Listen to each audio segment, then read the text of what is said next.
والصلاة والسلام علی رسول اللہ اما بعد۔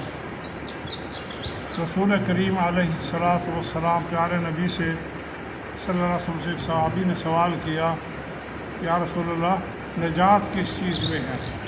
نجات ان کے ہاں نجات جو تھی ایک ہی سوال ہوتا تھا کہ آخرت میں جہنم سے کیسے بچ سکتے ہیں، جہنم سے بچنے کا طریقہ بتلائیے۔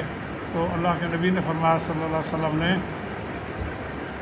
کہ تم سب سے پہلے اپنی زبان پر قابو رکھو، اس کو استعمال کرتے وقت سوچو، اس پر قابو رکھو، اور بلا ضرورت اپنے گھر سے باہر نہ جاؤ، یعنی جو فارغ وقت ہے کوشش کرو اس وقت کو اپنے گھر میں گزارو۔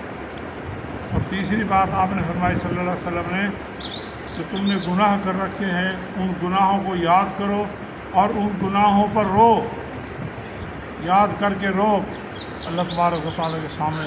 اگر تم یہ تین کام کرو گے اللہ تبارک و تعالیٰ تمہیں نجات عطا فرما دے گا۔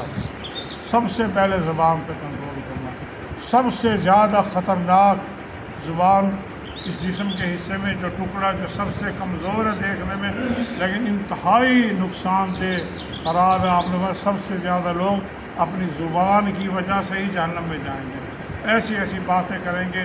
آپ نے فرمایا بسا اوقات انسان اپنے منہ سے ایک کلمہ ایسا نکال دیتا ہے جس کی اس کو پرواہ بھی نہیں ہوتی کہ میں نے کچھ کہا، وہ ایک ہی کلمہ اس کو جہنم میں 70 سال نیچے گرا دیتا ہے، اور اس بندے کو پتہ بھی نہیں ہوتا، احساس تک بھی نہیں ہوتا کہ میں نے کہا کیا ہے۔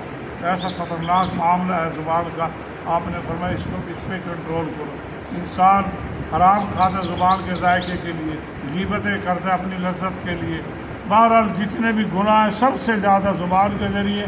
آپ نے فرمایا تھا دو چیزوں کی ضمانت دو، ایک شرمگاہ کی اور ایک زبان کی، میں محمد صلی اللہ علیہ وسلم تمہیں جنت کی ضمانت دیتا ہوں۔ اس اندازہ کرو کہ زبان کا معاملہ کتنا حساس ہے۔ اور بلا ضرورت گھر سے نکلو، یہ بھی بڑی بیماری، جیسے اب عید تھی نوجوان نسل نکل گئی، وہ ہیڈ پہ جا رہے گزر جا رہے آوارہ گرد، پتہ یہ تو فلاں ڈوب گئے، فلاں ایکسیڈنٹ ہو گیا، فلاں یہ ہو گیا۔ آپ نے فرمایا تمہارا بہترین وقت وہ ہے جو تمہارے گھر میں گزرے۔ آپ نے ایک حدیث اور جگہ یوں فرمایا فتنوں کے وقت میں تمہارے لیے سب سے محفوظ جگہ تمہارے گھر ہے، اپنے گھروں میں وقت گزارنے کی کوشش کرو جتنا بھی ہو، اور گناہوں کو یاد کرو۔ کون ایسا بندہ جس سے گناہ نہیں ہوتے؟ کل بنی آدم خطا و خیر الخطاء التوابون، اللہ کے نبی کی حدیث آپ نے ساری اولاد آدم ہی گناہ گار ہے، اور اچھے گناہ گار کون ہیں؟